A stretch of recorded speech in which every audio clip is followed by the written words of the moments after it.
ছোট্ট বন্ধুরা, আজকে আমরা লিলিকে সামনে রেখে লিলি বানাবো। লিলি আমরা বানাবো মোল্ডেড ক্লে দিয়ে লিলির পাপড়ির মতো করে শেপ কেটে নিয়ে সেটা আমরা গ্লু দিয়ে ক্যানভাসের উপর লাগিয়ে দিব। তারপর প্রপারলি শুকানোর পরে আর শক্ত হবার পরে এটা দেখতে কিছুটা 3D পেন্টিং এর মতো দেখাবে।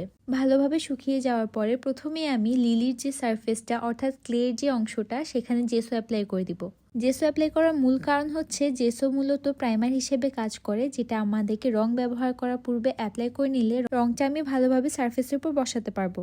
প্রথমে আমি ব্যাকগ্রাউন্ড কালারটা করে নিয়েছি। ব্যাকগ্রাউন্ডে তুলনামূলকভাবে হালকা ডার্ক কালার চুজ করেছি লিলির কালারের তুলনায়, যাতে করে লিলির হালকা কালারটা ডার্ক কালারের উপর ভালোভাবে ফুটে উঠতে পারে। তার সাথে আমি ব্যাকগ্রাউন্ডে কয়েকটা পাতাও অ্যাড করে দিয়েছি, যেগুলোতে আমি ক্লে ইউজ করি নাই, শুধুমাত্র আমি কালার দিয়ে এঁকে নিয়েছি। ক্লে আর ক্যানভাসে আঁকার তারতম্যটা হলো ক্লের সারফেস তুলনামূলকভাবে অনেক বেশি মসৃণ ক্যানভাসের তুলনায়। এরপর হালকা পাতলা ডিটেল দিয়ে আমি আমার পেন্টিংটা বা 3D পেন্টিংটা শেষ করে ফেলেছি। এটা কিন্তু খুবই সহজ, তোমরাও চাইলে বাসায় ট্রাই করে দেখতে পারো।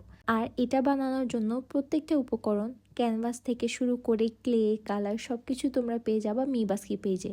So don't forget to follow there page. Also let me no আমার ভিডিও তোমাদের কেমন লেগেছে। টাটা।